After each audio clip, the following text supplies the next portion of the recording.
Namaskar. So today's today's video is for those all lovely mothers who are doing so many things in day-to-day life, and they are at the end of the day they are feeling exhausted, or they are feeling like they are doing nothing for themselves. They are not getting time for themselves. To all those lovely mothers, first of all, I want to tell you that you are doing more than anything else, more than your expectations or more than your capacity. But just because you are not keeping record of the activities you are doing in the whole day, you are feeling the thing like you are not doing anything for yourself at the end of the day. So let's see how we can go and improve ourselves with our life. So the title of today's discussion is time is not running out. Yes, time is not running out. Right, time is here right now with yourself, and you just have to make a best out of it. So the first thing to do anything about the time is change your attitude. What is change your attitude is you have to change your attitude from manage to arrange. That is, you are thinking like you have to manage so many things. Yes, you are thinking like you are managing so many things, and you are not you have to handle your kid, then your husband's daily routine, and so many things around. So first of all, the mindset, the thinking pattern should be changed from you are managing to you are arranging. So you are not burdened by the feeling that you have to manage all the things. So the first, that burden should be removed to make the journey easy and light. So remove that burden that you have to manage everything, you have to do everything. So stop and change that attitude to you are going to arrange everything. So what are the things you need to be you need to arrange? Let's make list of it. So the second point you can see is take a pen and notebook and go back to your basics. You can remember your school times, good old school time, where you used to do classwork and homework. So it used the writing thing, the not the virtual keeping note thing, but the taking notebook and pen makes you so conscious about the thing you are doing. Like it makes you totally concentrated about the thing you are doing. So take a notebook and a pen and write it down what you are doing in whole day, like for 7 days. It may sound crazy, it may be sound like what is this, I'm not having time for this. But believe me, trust me, you have so much of time, but you are wasting it and you are not realizing it. So you think that I don't have time. But let's see, if you don't have time, you can it will just take 5 to 10 minutes to write it down. What are you doing in whole day? You can do it in batches like morning, afternoon and night, if so that it just accumulate everything in your mind and you are not able to write it. So you can divide it in batches, but write it down whatever you are doing, like in whole day. So once you start writing the things, you will get conscious about the things what you are doing in whole day. And so for after 7 days, when you do all this homework, then you will see what are the things, like in 7 days, what are the things that are that are taking time out of your routine. Major chunk they are taking from your routine. So if they are beneficial, if they are good for your health or for your family, then yes, make it as a priority.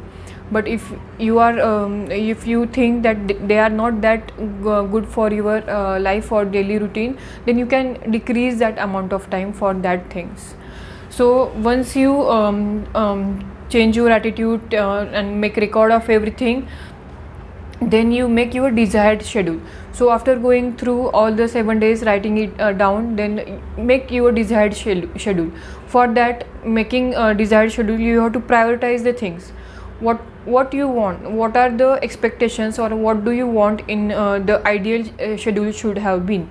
So write it down what the desired schedule is and try to follow it. because this is a time taking procedure. Just like you are doing today all this, and you will be like doing all the things, all the desired schedule tomorrow. This is not going to happen. You have to be slow for that. First, make note of the things you are doing, and then prioritize the things.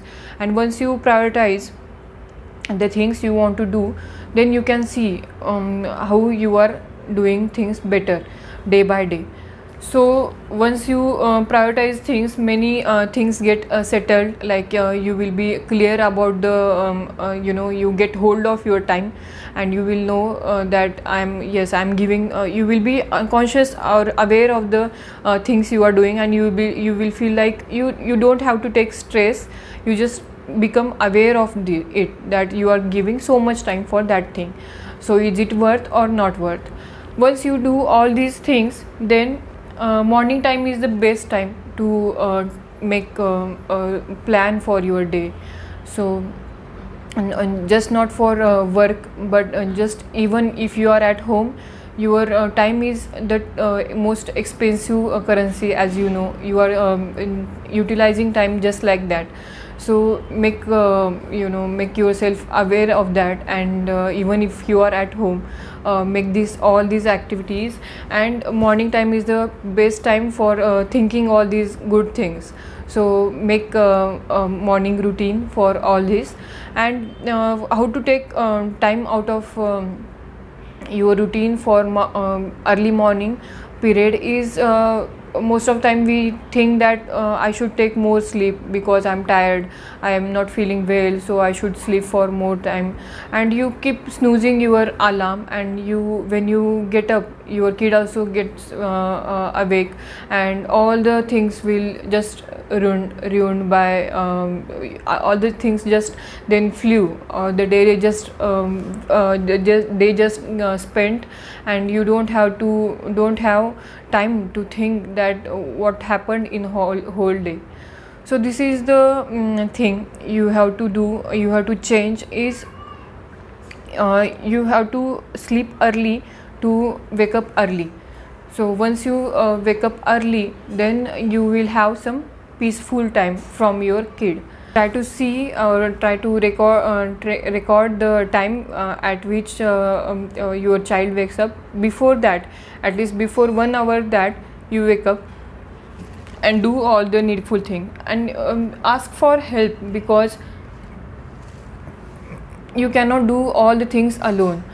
Many times we feel like we are doing, we can do this, I am able to do this, but no, you have to take action for it. And asking for help is not a bad thing. You can have mates, you can have your in-laws or your parents for your help, because this is we are not so as you can see, being present generation mothers, we are not so so habituated of so much work, that to work at home. So we are like more outgoing person. We like to work outside our home. So all the daily chores which we do at home, we feel like it's not that joyful. So for that, you take assistance of maids, and you will feel better. And then see if you are doing more than expected. Yes, many a times when you feel that I'm doing this for that person, I'm doing this for that person, I'm not getting the same from the respective person. So settle down and think that whatever you are doing is you are doing from your side, like you feel better by doing this, so you are doing that, or the person in front of you expects it from you. If the person is expecting the same from you, then okay, you can see if it is in your limit, or it is in your capacity to do all those chores. If not, then you can straight away tell the person that I'm not able to do all this alone. So see what are the expectations from you of others and from yourselves also. if you are doing more than, many times we do so many things for your children or for your husband, which are not needed, which are not expected by them from you. Still you do, and you feel like, so I'm doing so much for them, and they are not doing it, some small thing from me for me, because they are not noticing it, like they have not expected, so they are not feeling like you are going beyond your limits. So define your limits, define your margins, and also make aware others of your limits and your margin, so that they may be doing some things beyond their limits for you too. That's the love, that's the part of love, that you do things out of your limit or out of your expectations, out of your capacity for others. But sometimes you have to think, is it necessary for both of you? Is it necessary, and is it needed for our relationship to grow? Because you should not succumb yourself thinking all that you are doing so much. So this feeling should not be there. You should feel it joyful, you should make it joyful, you are not burdened by it. That's the thing that will keep your relationship alive.